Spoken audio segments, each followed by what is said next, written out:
What's going on, guys, and welcome back to Rooted in Reptiles. In this episode, we're going to be going over some basic identification for everybody.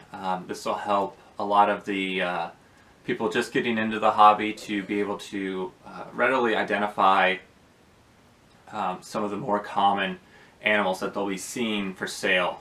So we'll go ahead and get started. As we go through these, I'm going to be posting a picture of a good example of that species or subspecies or locale after each description, so that way people can associate what I'm saying with an actual animal, and then you get a good reference for what a typical animal of that variety should look like. So we'll get started. Northerns, a lot of people are breeding them, a lot of people are working with them. So one thing that you'll see in Northerns is their sides, from about their belly up their side is going to be cream color in between the banding. Nothing too crazy, nothing too vibrant, but a good classic Northern, one that you'll typically see is going to have more of a creamy base color. The front legs can be clean, or they can have some minor flecking or patterning to them. Nothing crazy. It shouldn't be solid black. They shouldn't be overpowered with patterning or anything like that, but they can have a little bit in them. Adults are the largest of the blue tongues weight-wise. They are not the longest, but they are the heaviest. So that's one thing to keep in mind, that a good Northern should feel pretty hefty. And seeing animals in person, you would be able to see the sheer weight differences. Adults, and it's more prevalent in babies, can have some minor eye banding. It's generally faded. You'll never see a Northern with a solid black eye band, like an Eastern or something like that, where it has a good solid black or very dark eye band. Northerns can have more of a faded eye band. Nothing, again, too dark. It should not be dark.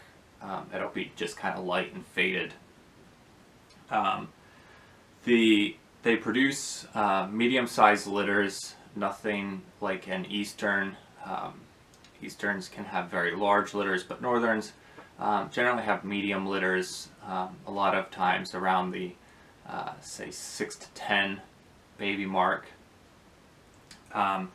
Northerns also have typically bad attitudes. I have a Northern here that hates me. It truly despises my existence, I believe. But then I have one here that seems to love me. Absolutely no problems with me, never hisses, never does anything. Just pull out the slide out and it'll come over and I pick it up. No big deal.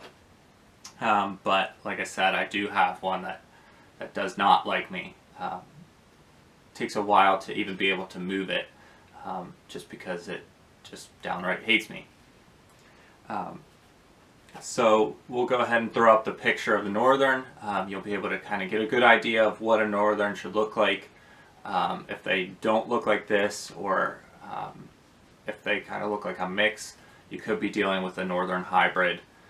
So just bear that in mind. If you believe that you are looking at a Northern hybrid, please, before you buy it, post a picture up on Facebook or something like that in one of the groups, and we should be able to help you out before you buy it, because you definitely do not want to be wasting your money on a hybrid.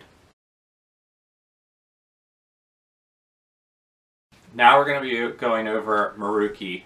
This is another common one that you'll see in the trade and in the hobby. They are generally pretty good.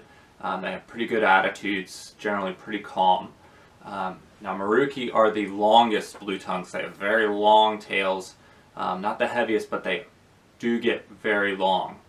The Marukey have a cleaner pattern than other Indonesians. They generally have distinct striping that carries on down through the tail. The striping should be pretty clean in the tail. you should definitely be able to tell that it is striped. They also have minimal to no color flecks on the neck, so they aren't going to have like the spotting or little flecks of color coming up through their neck like other Indonesians. The forelegs are typically not solid black.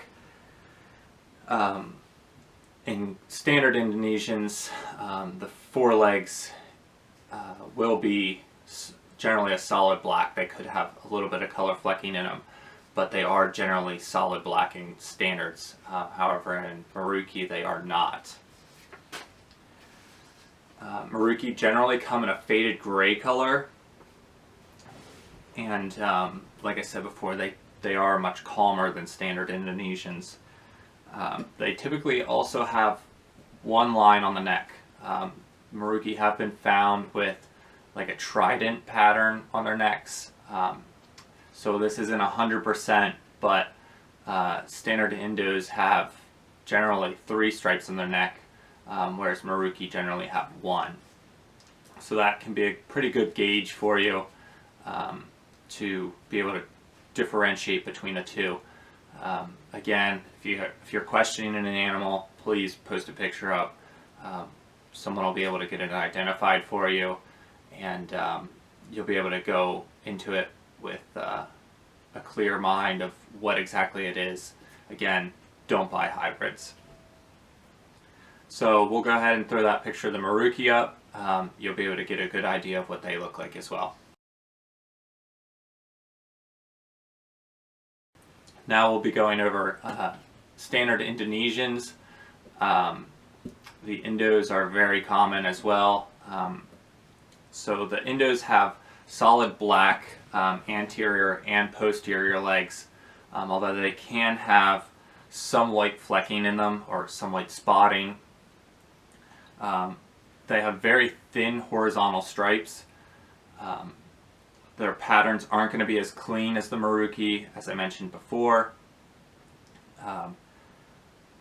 The tail and body are often mottled or solid black even. The scales on the top of the head are also going to generally be outlined in black.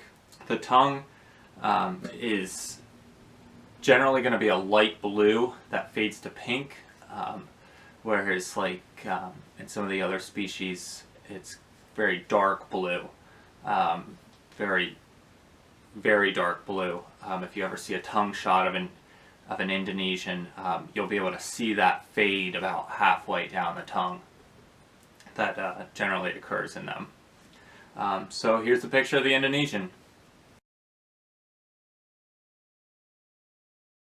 So moving on, we're going to be going to Key Islands. This is another animal that you will be able to find often at shows. A lot of times people will get these. They're typically in either a red or green phase. Their patterning is often not clean. They kind of have a staticky, blurry type of look. Striping isn't clean generally.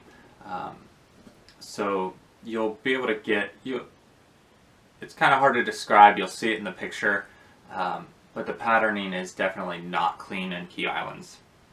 The tip of the nose is often white, so in a Key Island you'll be able, if you get to look at its face, you'll be able to you'll be able to see the white nose that I'm talking about. They have very long tails like other gigas species, so they are going to be pretty well, their body type is going to fit the other species of gigas. So here's a picture of the Key Island.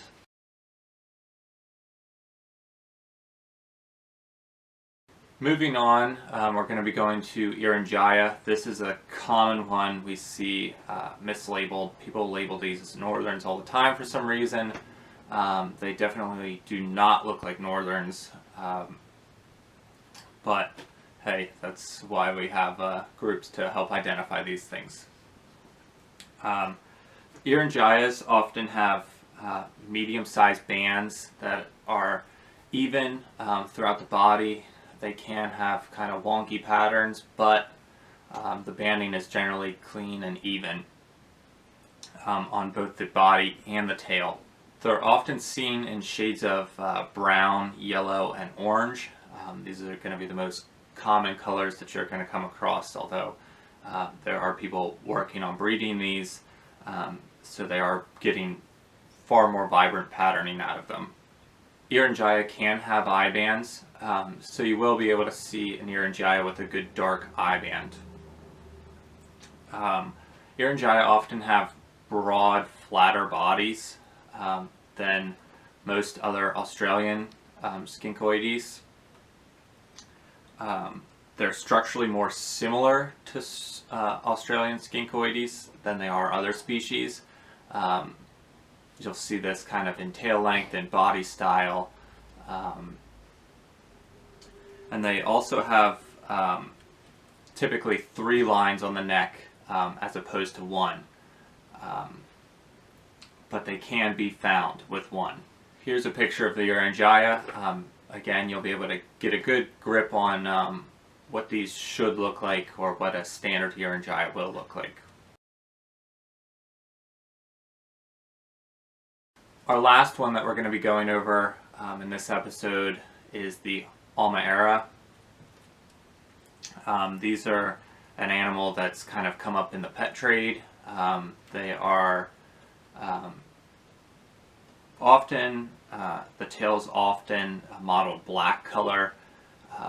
They can have some white, like really faded out banding, some white flecking possible in the tail, but the tail is often going to be solid black. The body is black in Alma commonly, so the base is going to be a dark black. They're going to be much darker animals.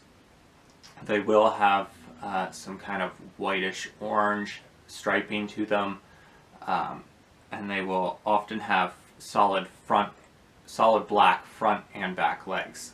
The scales on the head are often going to be outlined in black as well, like Indonesians. So that's kind of a common ground for them. Although they are generally overall darker than the Indonesians.